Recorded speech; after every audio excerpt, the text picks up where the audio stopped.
मत लो, come back, मत करो ऐसे, मत करो, बिकॉज वो आइडल वर्शिप में जा रहे थे।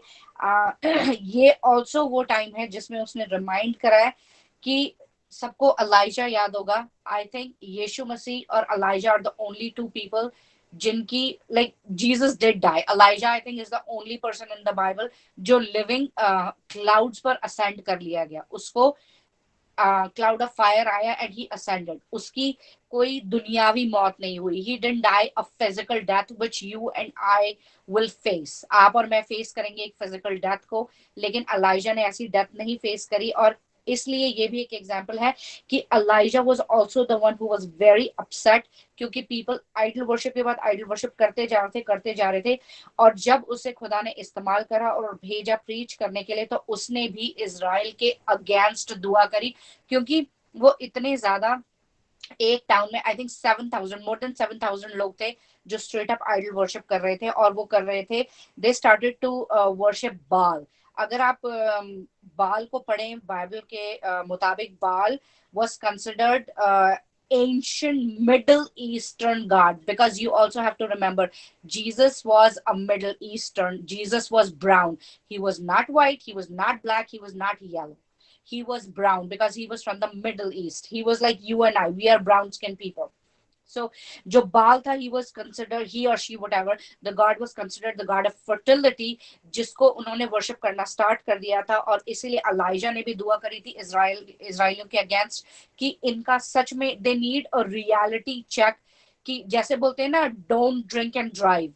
क्योंकि व्हेन यू फेस, जब भी आपको एक कॉप रोकेगा, जब आप सोब्राइटी टेस्ट लेंगे, the sobriety test will be through the roof.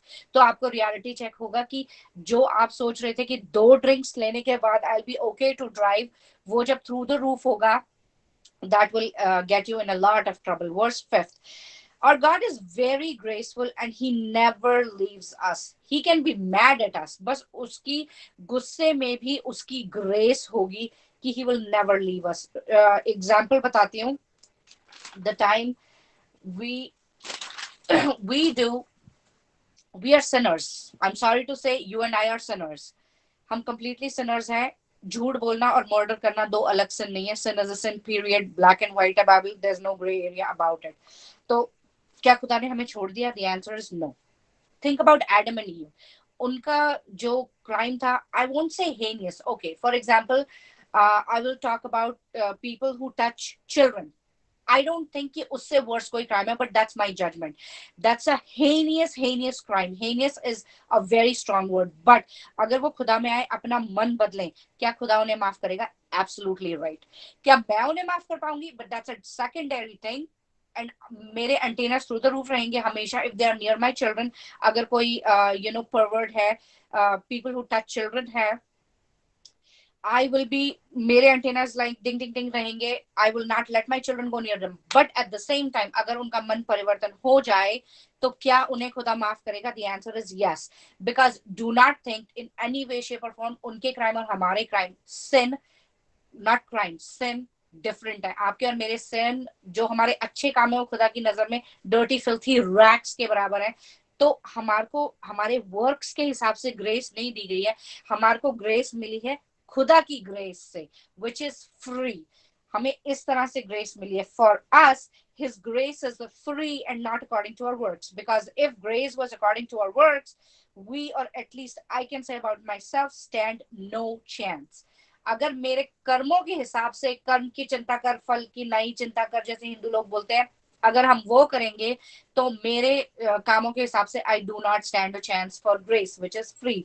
Seventh verse में, they means Israelites, in spite of knowing who Messiah is, kept refusing and receiving the Messiah. वो मना करते रहे, consistently disobedience रही उनके अंदर, और जो मसाया था उसको मना करते रहे, रिफ्यूज करते रहे। नाइन्थ वर्स, डेविड ने एंटिसिपेट करी थी। बॉबी दीदी बाइबल तैयार रखिए, भजन संहिता 69 चैप्टर, उसकी 22nd और 23rd वर्स पढ़ेंगी जब आई टेल यू। डेविड को ये बात पता थी और कि जजमेंट कैसी होगी इजरायलियों के ऊपर, और उसने ये एंटिसिपेट करा था। बाइबल भजन लिखने वाला ये बताता है, आई एम नॉट श्योर 69 भजन जो है वो डेविड ने लिखा है, but for the most part out of 150 bhajan Bible में डेविड ने ऑलमोस्ट और a lot of भजन लिखे हैं, but I'm not sure about 69. So इसलिए भजन का लिखने वाला कहता है 69 चैप्टर की 22nd और 23rd वर्स पढ़ेंगी दीदी.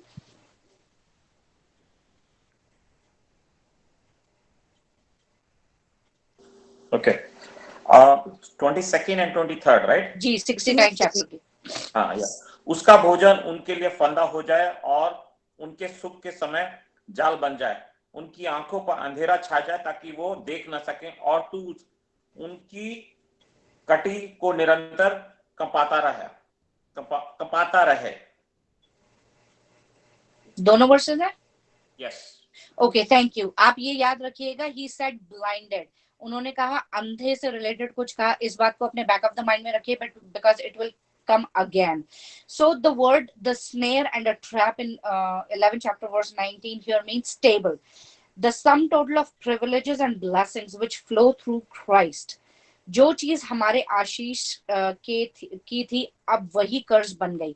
जो मामू ने वर्ड्स पढ़ी उसमें जो कटी और जो उन्होंने हिंदी के वर्ड्स यूज करे, मतलब जो ब्लेसिंग्स के लिए हमारे लिए टेबल गई लगी हुई थी, वो ब्लेसिंग्स की बजाय कर्स बन गई, क्योंकि हमारे एक्शंस ऐसे थे. हमारे इन द सेंस Israelites के, right now we are just talking about Israelites.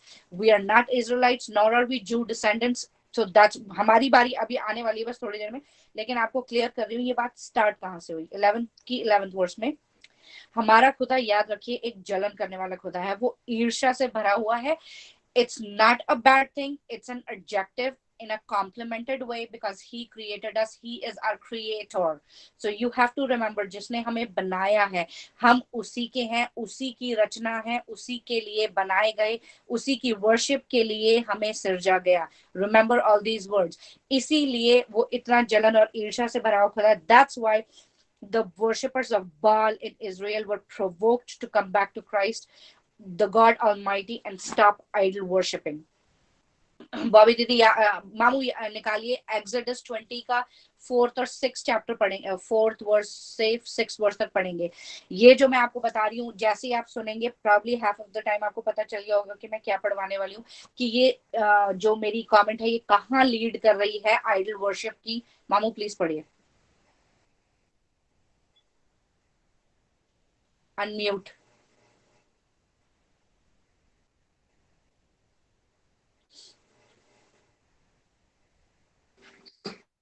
क्या पूछ रहे थे, पूछो. Exodus, which one? Chapter number 20 chapter? उसकी 4th and 4 to 6 पढ़िए please. Okay. That is like Exodus, निर्गमन 20 निर्गमन 20 तू अपने लिए कोई मूर्ति खोद, हाँ या तू अपने लिए कोई मूर्ति खोद कर ना बनाना, ना किसी की प्रतिमा बनाना जो आकाश में या पृथ्वी पर या पृथ्वी के जल में है. तू उनको दंडवत ना करना और उसकी उपासना और ना उनकी उपासना करना, क्योंकि मैं तेरा परमेश्वर यहोवा जलन रखने वाला परमेश्वर हूं, और जो मुझसे बैर रखते हैं उनके बेटी पोतों पड़पोतों को भी, पितरों को भी दंड दिया करता हूं, और जो मुझ से प्रेम रखते हैं और मेरी आज्ञाओं को मानते हैं उन हजारों पर करुणा किया करता हूं. आमेन. जैसे ही मैंने एक्सोडस बोला होगा, सबको याद आ गया होगा कि ये 10 कमांडमेंट्स हैं जो हमारे लिए लिखी गई थी, टैबलेट ने मोसेस ने लिखी थी, वो है. और दूसरी बात, एक और बात बताती है जो बहुत इंपॉर्टेंट बात है, इसलिए that's why you know like Hindu people बड़े लोगों के पैर छूते हैं, बड़े लोगों के पैर छूने out of respect is no problem, but here is the answer to that question कि हम किसी भी बड़े के पैर क्यों नहीं छू सकते when we are followers of Christ, because तू किसी के आगे दंडवत ना करना. जब आप पैर छूते हैं तो आप क्या करते हैं, आप झुकते हैं, right. That's why, that is the reason, not out of anything कि हम बड़ों की इज्जत नहीं करते, सिर्फ इसलिए कि बाइबल में लिखा है तू किसी के आगे मेरे सिवा दंडवत ना करना. इसलिए हम किसी भी हमारा in followers of Christ we cannot touch people's elder people's feet and take their blessings. they can वो वैसे हमारे सर पे हाथ रख के आशीष दे सकते हैं हमें, लेकिन हम छोटे हैं या बड़े हैं उनके पैर नहीं छू सकते. ये लॉजिक है. So now you know Why we can do that? 12th verse में, because Israelites kept on rejecting God's word, it went out and spread out to the Gentiles. Now आई हमारी बारी, क्योंकि ना हम जू कैटेगरी में आते, ना हम इजराइल्स हैं, ना हम इब्राहिम के डिसेंडेंट हैं, ना हम 12 ट्राइब्स ऑफ जूडा में हैं, तो हम कहाँ आते हैं? हम वो लोग हैं जो एक भेड़ है. I have repeated myself in past too, जब भी मैंने ये रोमन्स, बुक ऑफ रोमन्स करी थी, but I can't help it and can not stress it enough कि हम वो एक भेड़ हैं जिसे 99 को छोड़कर यीशु मसीह ढूंढने गया था, पिक करने गया था. हम वो एक भेड़ हैं जो हम अडॉप्टेड चिल्ड्रन हैं. हम अडॉप्टेड चिल्ड्रन हैं, adopted by love. And now we have the same status as Israelites and Jews does. We have the same privileges. We are also chosen now. So Paul is very interesting and careful in saying when he candidly, meaning जब वो candidate होके 12th verse में ये कहता है, मामू पढ़िए Romans की 11 बाब की 12th आयत पढ़िए प्लीज.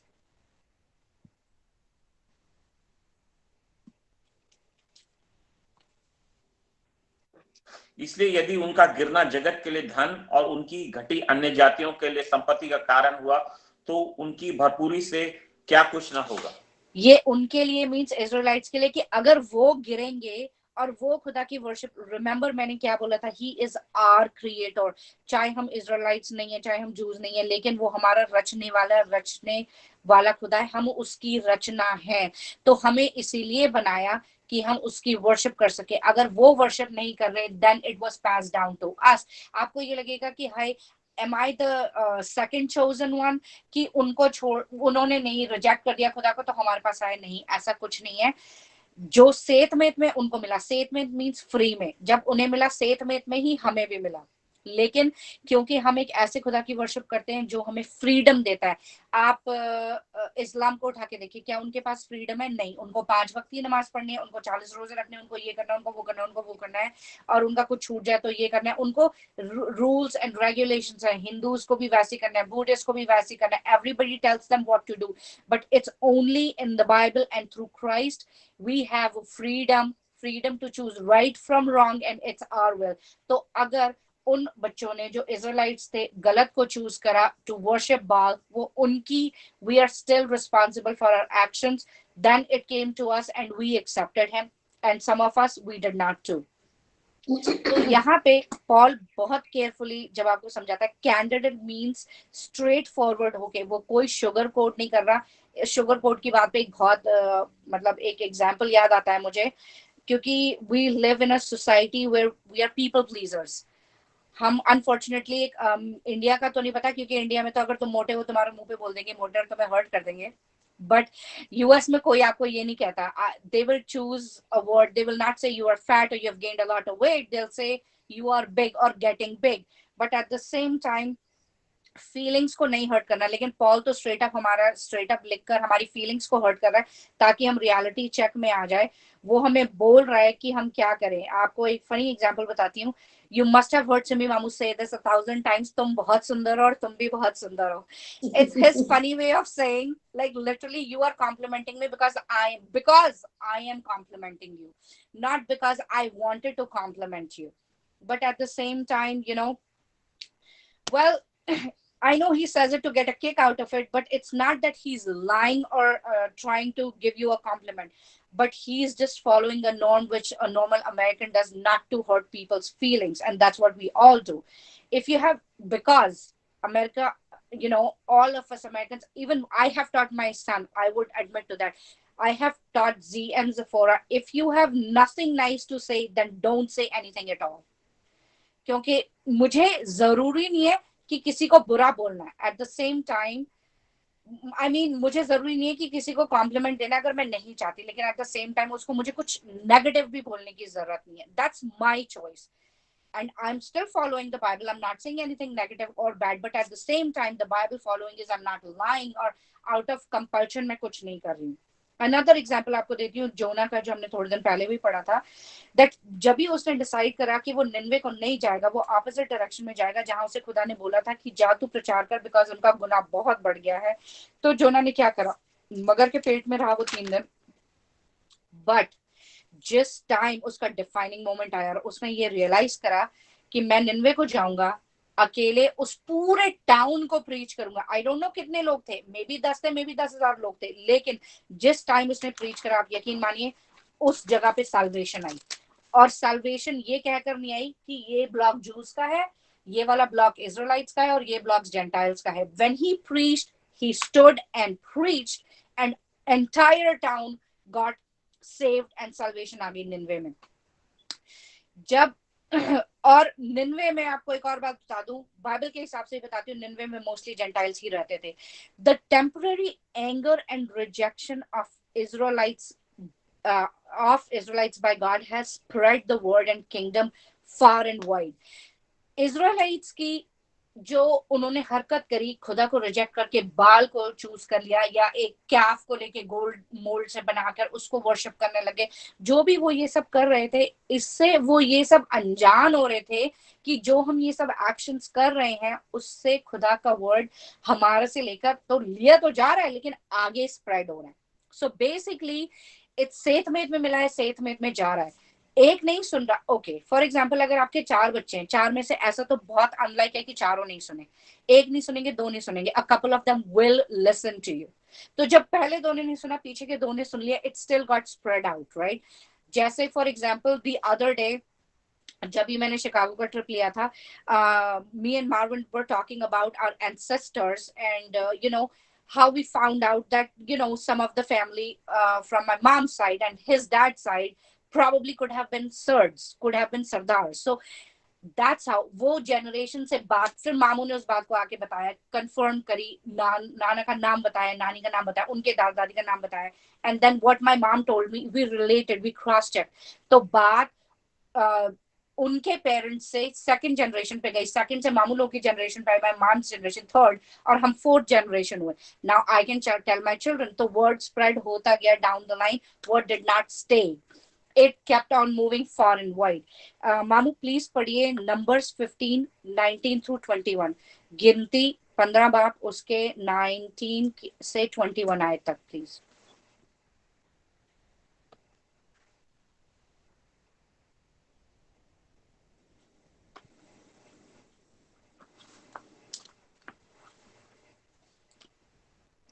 मैं निकालू? You said 19 Meenu? नंबर्स 19, गिनती, पुराने Number 19. निकाले की फोर्थ बुक है। Okay. And the verse? Verses Chapter 19 through 21. Chapter 15. Oh, okay. Okay. All right. So गिनती 15 और उसका नहीं नहीं 19 मामू, से 21। गिनती 15 का, हाँ 19 to 21, माय बैड। ठीक है, ठीक है, आप ठीक पढ़ रहे हैं। और उस देश की उपज का अन्न खाओ, तब यहोवा के लिए उठाए हुए भेंट चढ़ाया करो। अपने पहले गूंदे हुए आटे को एक पपड़ी उठाई हुई भेंट करके यहोवा के लिए चढ़ाना। जैसे तुम खलियान में से उठाई हुई भेंट चढ़ाओगे, वैसे ही उसको भी उठाया करना। अपनी पीढ़ी पीढ़ी में अपने पहले गूंदे हुए आटे में से ही यहोवा की उठाई हुई भेंट दिया करना।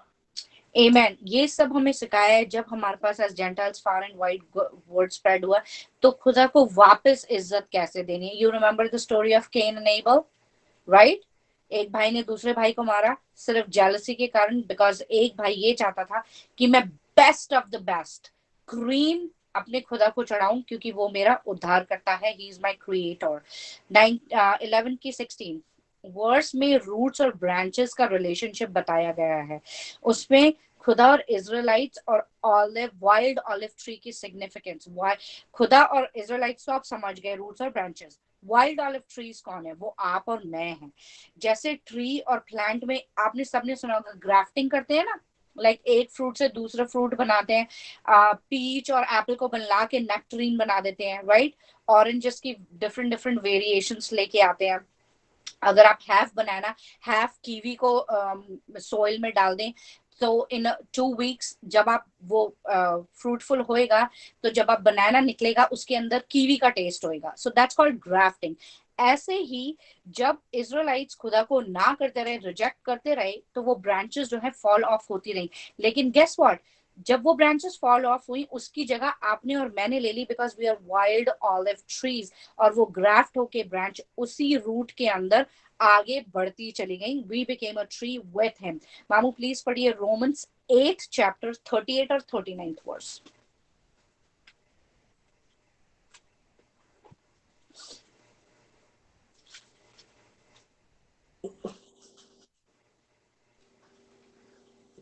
You said 39, Meenu?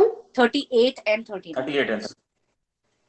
Okay, Roman chapter 8 38 and 39. क्योंकि मैं निश्चय जानता हूं कि ना मृत्यु, न जीवन, न स्वर्गदूत, न प्रधानताएं, न वर्तमान, न भविष्य, न सामर्थ, न ऊंचाई, न गहराई, और न कोई सृष्टि हमें परमेश्वर के प्रेम से जो हमारे प्रभु यीशु मसीह में है अलग कर सकेगी. Amen. That's a promise. अगर आपने वर्ड सुनिए ना, तुम मुझ में बने रहो, मेरी बातें तुम में बनी रहें, तो तुम फलदायी होगे. Right? This is the second part of that verse. जब इजराइलाइट्स जो उनको, जब खुदा ने ये कहा, आपने वो वाली भी वर्स सुनी होगी, तुम मेरी निज प्रजा हो, तुम मेरा चुना हुआ वंश हो, तुम राजपद अधिकारी हो. राइट? ओके मामू आप पढ़िए पहला पीटर 2:19 through 12. आपको उसी वर्ष से बताती हूँ, वो लिखी इजराइलीज के लिए गई है, लेकिन वो आप पे और मेरे लिए भी उतनी ही लागू होती है जितनी उनके लिए है. कौन सा बोला मीनू? पहला पत्रस 2:9 through 12. 9 बाब से 12 बाब.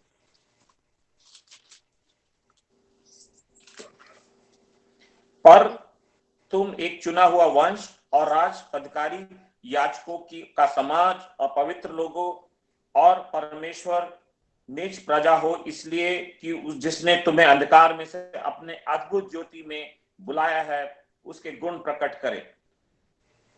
तुम पहले जो कुछ भी नहीं थे पर अब परमेश्वर की प्रजा हो. तुम पर दया नहीं हुई थी पर अब तुम पर दया हुई है. Amen.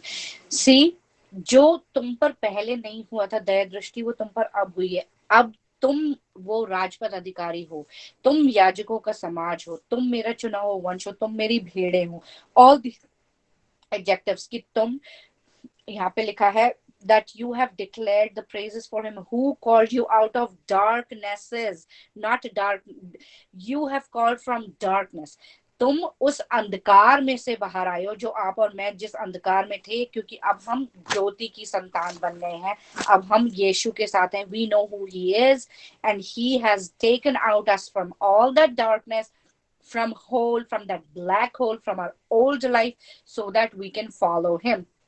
Eight the same time जब खुदा ने इजराइलाइट्स को कट ऑफ कर दिया, एक और बात है, जो हमें याजकों का समाज और अपनी निज प्रजा बना सकता है, वो इन अ हार्ट बीट वो स्टेटस ले भी सकता है. Because if you keep on rejecting him, remember खुदा हमारा ईर्ष्या करने वाला खुदा है.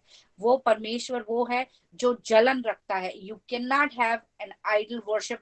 Idol worship is not physically meaning कि आप एक मूर्ति को बना ले. Idol worship could be you're obsessed with your house, you're obsessed with your job, you're obsessed with your car, you're obsessed with your wife, husband, your relationship, anything you're obsessed that is taking away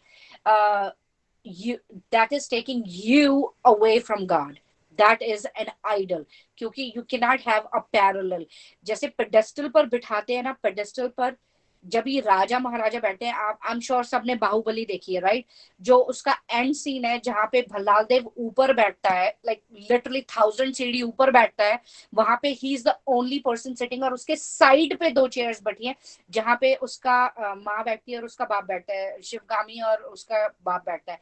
they do not sit right next to him, do they? ऐसे ही खुदा जो है वो ऊंचे pedestal पर बैठा है. Nobody, nothing can be compared to him, which can take place parallel to him. It has to be beneath him. Whether it's your spouse, your house, your job, your career, your education, whatever it is, they cannot come parallel as God. You just have to remember that. And if you do, then you will be also cut off, chopped right out of that vine tree. उस जड़ से आपको अलग कर देगा खुदा, जैसे इजराइलिट्स को और ज्यूज को करा था. ब्लाइंडनेस, रिमेंबर मामू ने एक आयत पढ़ी थी अबाउट ब्लाइंडनेस। इस चैप्टर में ब्लाइंडनेस का काफी इस्तेमाल किया गया। Blindness in this chapter mention is temporary, it's temporary and it will be restored. मतलब जैसे कहते हैं ना, let there be light, right? वो वाली वर्स है ना, लेट देयर बी लाइट। खुदा ने कहा था ना कि उजाला हो जाए, तो दिन और रात अलग हो गए थे। तो बिफोर उजाले से क्या थी? डार्कनेस। जब हम अपनी डार्कनेस में हैं, खुदा के अगेंस्ट आइडल बना रखा है, अपनी ओल्ड वेज में है, that's darkness. When we come to light and we accept that God is gracious, he will forgive us and we will not go back into the darkness, that's the moment our blindness will be lifted and our eyesight will be restored. अगर किसी का cataract की surgery होती है ना, the best way I have been explained is, मुझे एक patient ने बताया, मुझे, मैंने उससे पूछा कि कैसी लगता है कैटरैक्ट की सर्जरी करा के। उसने मुझे बोला कि मुझे ऐसा लगा जैसे मेरे बचपन की आंखें वापस आ गई, because I could differentiate between all the shades of greys and browns. And I am pretty sure ये बात किसी भी मेल को नहीं समझ में आएगी, बिकॉज ग्रेस के थाउजेंड्स ऑफ शेड्स हो सकते हैं जो सिर्फ फीमेल्स को दिखेंगे। फॉर मैन ये ग्रे टाई है और ये dark grey, light grey, but for them it's grey, but for us it's light gray, it's a between gray, it's a different gray, you know, like females can see a lot more colors than guys do. And that's what it is. When that blindness is taken away, our vision is restored, that's when we are in relationship with Christ. 26 verse में Paul says all Israelites means all of them will be saved. मामू please पढ़िए यशाया नबी की पुस्तक 51 chapter की 20 verse please. 59 chapter बोला है ना, 51 बोल दिया गलती से, 59 है और 20 वर्स प्लीज।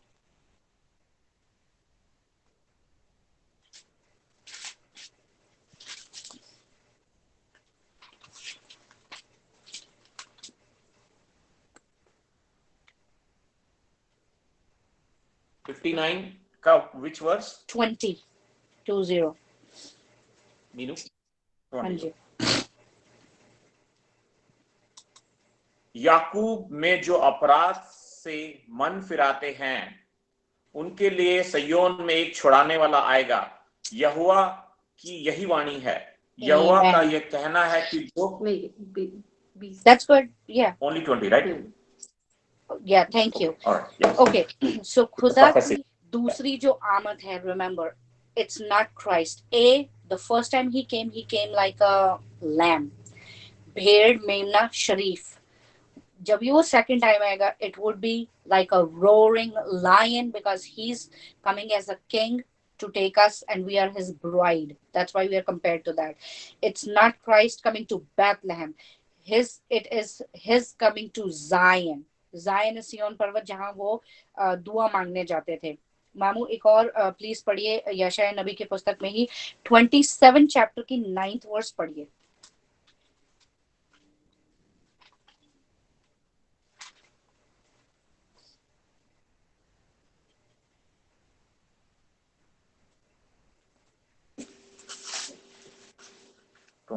का 9th जी। इससे याकूब के अधर्म का प्रायश्चित किया जाएगा और उसके पाप के दूर होने का प्रतिफल यह होगा कि वे वेदी के सब पत्थरों पर चूना बनाने के पत्थरों के समान चकनाचूर करेंगे और अशेरा और सूर्य की प्रतिमाएं फिर खड़ी ना रहेंगी। Amen. इसका मतलब सारी आइडल वर्शिप वो बिल्कुल जमीन से ढह जाएंगी, निस्तो नाबूद हो जाएंगी। और जब खुदा आएगा as a roaring lion through Zion, that's the day we will be his bride and we will go with him. मामू पढ़िए जर्माया 31 चैप्टर उसकी 33 और 34th वर्स।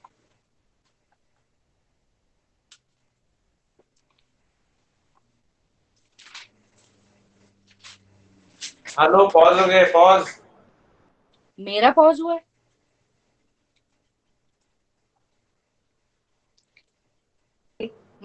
जर्माया इशाया 29 का 9 करना हमने सुना नहीं, पॉज हो गया था। ओके दोबारा पढ़ देते हैं, कोई बात नहीं। मैं मामू यशाया कौन सा? वो कह रही है यशाया नबी हमने सुना नहीं। आप मामू जर्माया ही निकाल के रखिए, यशाया मैं पढ़ देती हूँ। That's okay. हाँ ठीक है। आप लेकिन अपना जरमाया नहीं खोना। 1 सेकंड। जरमाया कौन सा बोला मीनू? जरमाया 31 चैप्टर की 33 और 34 वर्स। मैं यशाया पढ़ देती हूँ। आइजाया, हाँ जी, मैंने बोला था आइजाया 59 और उसकी वर्स है 20। All right, listen, God's people. The Redeemer will come to Zion, to those in Jacob who repent in their sins, declares the Lord. इसका मतलब है जो खुदा की दूसरी आमद है. I don't know if you heard it, I'll say it one more time. जब भी वो पहले आया था यीशु मसीह, he came like a lamb. वो एक बर्रे का मेमना बन के आया था, जिसका मतलब है वो ज़बा होने के लिए ही आया था, वो स्लॉटर ही होने आया था. That was his purpose. But the second time he comes, he would come like a roaring lion to grab us. We are his bride. हम उसकी प्रजा हैं, निज प्रजा, राजपद अधिकारी उसकी भेड़े हैं, और हमें वो लेने आएगा, but as a lion this time and not as a lamb this time. खुदा की जो दूसरी आमद है वो बैतलहम से होगी, जायन के थ्रू होगी. और अब हम उसके आगे की वर्स पढ़ेंगे, जरमाया 31 चैप्टर की 33 verse and 34 verse.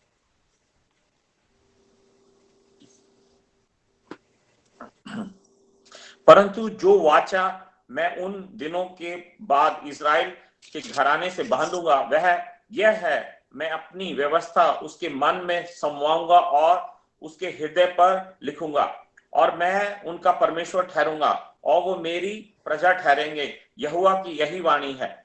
Amen. Only 33 or 34 also? 34, sorry. Yes.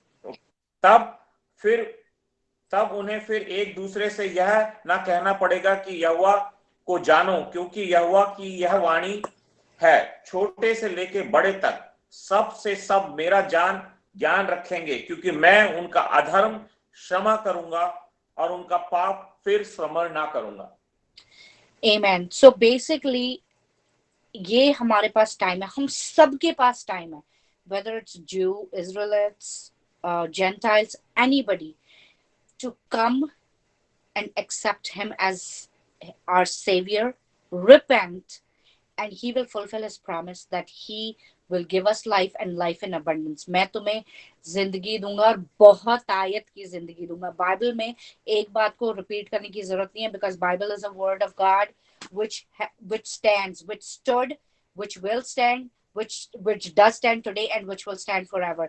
जब भी मामू एंड में पढ़ते हैं declares the Lord, उसको यहोवा की यही वाणी है, उसको ये बात, लिखने वाले को ये बात बार बार बोलने की जरूरत नहीं है, बट इसलिए लिखा गया है क्योंकि कई बार हम एक बार पढ़ते हैं, हमें नहीं समझ में आता, जब सेकंड टाइम पढ़ते हैं दैट हिट्स अस कि हाँ ये बात सच है और हमें ये मानने की जरूरत है. जैसे बाइबल में कई बार कई हवालों में नए नियम के लिखा है, मैं तुमसे सच सच कहता हूँ, मैं तुमसे सच कहता हूँ.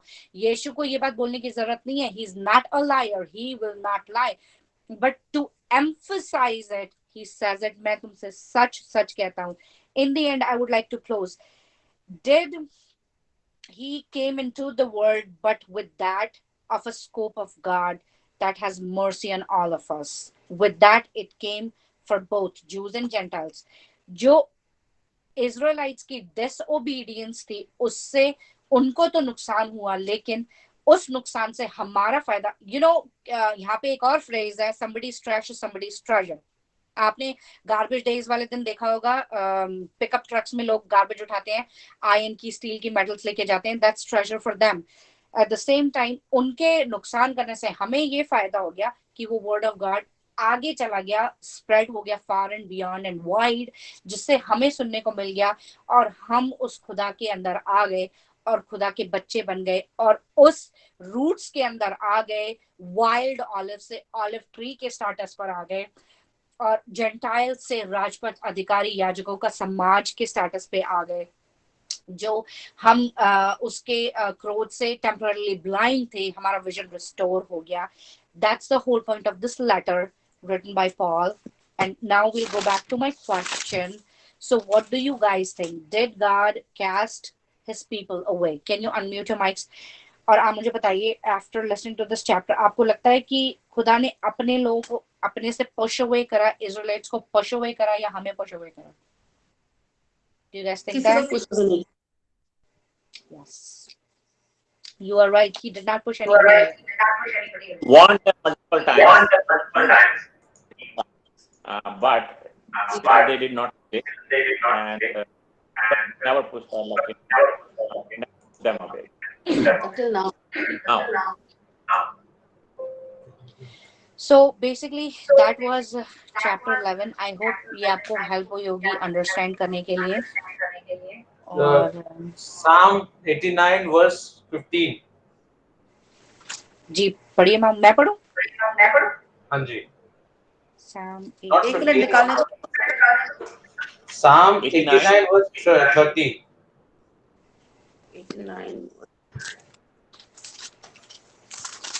89 का 13. तेरी भुजा बलवंत है.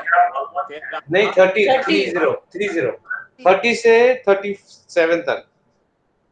ओके. तो मैं उनके अपराध का दंड सोटे से और उनके अधर्म का दंड कोड़े से दूंगा, परंतु मैं अपनी करुणा उन पे से ना हटाऊंगा और ना ही सच्चाई त्यागता ठहरूंगा. मैं अपनी वाचा ना तोड़ूंगा और तेरे मुंह से निकल चुका है उसे ना बदलूंगा. एक बार मैं अपनी पवित्रता का शपथ रख चुका हूं. मैं दाऊद को धोखा ना दूंगा. उसका वंश सर्वदा और उसकी राजगद्दी सूर्य के समान मेरे सम्मुख रहेगी. वह चंद्रमा के समान और आकाश मंडल में विश्वास योग्य साक्षी के समान सदा बना रहे. So this is the promise of God. Amen. He will punish, but he will not leave his people. Yes. We will be temporarily blinded, but he will restore our vision when we come to him. So I hope it helped. If you have any questions. बहुत अच्छा message था मेनू. Very nice. बहुत अच्छा message. All read the notes. और बच्चे भी अब इस नोट्स को अपनी डायरियों में लिखेंगे. And we'll have a family discussion later on. बहुत अच्छे से डिस्क्राइब की, मैंने रिकॉर्ड भी किया है.